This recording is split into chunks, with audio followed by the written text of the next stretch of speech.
I would be remiss if I did not testify on behalf of the renters that I represent in the city of Waterbury. City of Waterbury is the fourth largest city, and 60% of our population, or 26,000 people, are renters. Because of the nature of the demographics that I serve, I represent the poor and the working poor, and have close ties to the sheriffs and the marshals that serve these eviction notices. And I have to tell you that it really is a very disheartening when you have to deal with families that are being evicted. And unfortunately, I've had more than my fair share of meetings with these folks, and many of them are one rent or two rents away from being whole to the owners. And the reason I bring this up is part of the reason of my testimony today, because I think I would be doing this service representing Waterbury and not talking about the poor and working poor.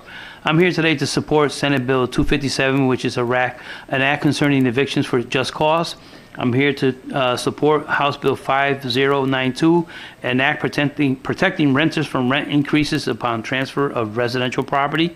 And lastly, in support of House Bill 5257, a raised act prohibiting a landlord from requiring security deposit in excess of 1 month's rent. And I'll just give you a working example in the city of Waterbury. Just 5-6 years ago, those rents were between $500 and $700, and at max, you were asked to come up with $2,100 if that was 3 years, a 3-month deposit. Today, that very same apartment, those flats are now $1,800, $1,700, and you need to come up with $5,400 for that same unit. Many of these units are in the least desirable areas of the city.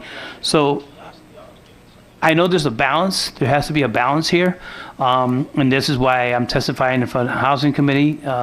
You folks have to strike that fine balance between the renters and the owners. But many of our large cities are really hurting from the fact that the larger cities have the majority of the renters. And unfortunately, and I'll just refer to the city of Waterbury, many of our landlords do not live in the city of Waterbury, and I'll put it bluntly, they don't care about the residents, and they don't care about the rent increases, and they don't care about the quality of their homes. And it's an unfortunate battle that we continue to fight.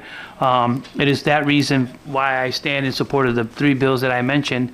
And as I said, I represent the largest portion of the city of Waterbury, and like I said, over 60% of the city is renters.